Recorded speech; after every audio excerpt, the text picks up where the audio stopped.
রাধে রাধে। তো এই ভিডিওটা একটু আলাদা সব ভিডিওর থেকে।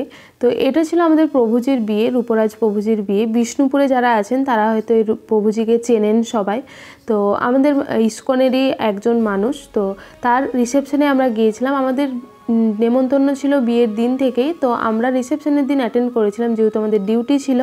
তারপর আমরা ওখানে রেডি হয়ে সবাই মিলে সন্ধে নাগাদ পৌঁছে যাই, যেহেতু আমাদেরকে আবার ফিরে আসতে হবে হোস্টেল ব্যাক। তো তার জন্য আমরা সন্ধে নাগাদ পৌঁছে যাই। আর এটা ছিল প্রভুজির বিয়ের ভেন্যুটা। এখানে খাবার ব্যবস্থা করা হয়েছিল, আর খাবার ব্যবস্থা খুব সুন্দর করে ডেকোরেশন করা ছিল, তোমরা দেখতেই পারছো। তারপর আমরা সবাই বসে যাই খেতে, যেহেতু খাবারের ওখানে অনেক বড় লাইন ছিল। তো ওই জন্য আমরা বসে গিয়েছিলাম খেতে। আর এখানে বিউটি মাতাজি, তনুশ্রী মাতাজি, সুইটি মাতাজি সবাই। তো সবাই যখন ভিডিওটা দেখবে অবশ্যই আমাকে কমেন্ট করবে, তাহলে আমি বুঝতে পারবো যে তোমরা ভিডিওটা দেখেছো আর তোমাদের কাছেও ভিডিওটা পৌঁছেছে। তো আমরা খাওয়া দাওয়াটা আগে চুকিয়ে নিই। আর খাওয়া দাওয়া খেতে খেতে প্রভুজি মাতাজির এই সুন্দর দৃশ্য আমরা দেখতে পাই, ছবি দেখতে পাই। সবাই নাচ করছে, সবাই নৃত্য করছে, কেউ কেউ গান করছে, সবাই যে যাচ্ছে তার মনের আনন্দে নাচ করে বেড়াচ্ছে। এটুকুই তোমরাও দেখতে পাচ্ছ। তো ওই টিভি দেখতে দেখতে ওইটা এনজয় করতে করতে আমরা সবাই খাওয়া দাওয়া শুরু করি। খাওয়ার আগেই মেনু তোমার হচ্ছে যখন আসে প্রভুজিরা ক্যাটারাররা এসেছিলেন মায়াপুর থেকে ওনাদেরকে আনা হয়েছিল পরিবেশনের জন্য। তারপর আমরা খাওয়া দাওয়া পরিবেশন ওরা ভালোই করেছিল। আমরা খাওয়া দাওয়া করে একদম যেখানে নাচ হচ্ছিল সেখানে চলে যাই। খাবারে সমস্ত কিছু নিরামিষই থাকবে। তোমরা জানো ইস্কনের যারা ভক্ত, আমি এখনও ইস্কনের দীক্ষা নিইনি। তো আমি ট্রাই করছি, মানে চেষ্টা করছি যতটা সম্ভব। নিরামিষই খাওয়াটা আমার এখন হচ্ছে না বলে আমি নিচ্ছি না দীক্ষাটা। আমার গোপাল আছে, তো তোমরা সবাই দেখেছো ভিডিওতে। তারপর আমরা খাওয়া দাওয়া করে যেখানে নাচ হচ্ছিল ওখানে চলে যাই।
পর আমরা ওখান থেকে নাচ গান করে আমরা ওখান থেকে বেরিয়ে যাই, যেহেতু হোস্টেল পৌঁছাতে হতো। তো ওই জন্য রাত্রিটা না হলে আরেকটু থাকার ইচ্ছে ছিল, তো হোস্টেলও পৌঁছাতে হতো। আর এটা হলো বাইরের ভেন্যুটা, এত সুন্দর করে সাজানো ছিল না, মানে চোখে দেখলে খুবই সুন্দর লাগবে। মানে মনে হচ্ছিল আমি কোথায় চলে এসেছি, যেহেতু আমি এরকম বিয়েবাড়ি কখনো অ্যাটেন্ড করিনি, প্রভুজিদের বিয়েবাড়ি কখনো অ্যাটেন্ড করিনি।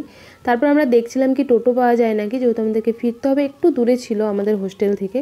তো ওই জন্য তো আমরা কমে আমরা একটা টোটো পেয়ে যাই।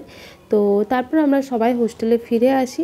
আর এটাই ছিল আজকের প্রভুজির বিয়েবাড়ির ব্লগটা। অনেক দিন ধরে শেয়ার করব করে ভাবছিলাম, কিন্তু আমার ফোনটা খারাপ হয়ে গেছিলো মধ্যে, ওই জন্য আমি করতে পারিনি, পোস্ট করতে পারিনি ভিডিওটা।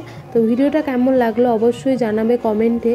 তো আমি এটা অন্যরকম পুরোটাই ভিডিও, আমার যত ভিডিও এসেছে আমার চ্যানেলে।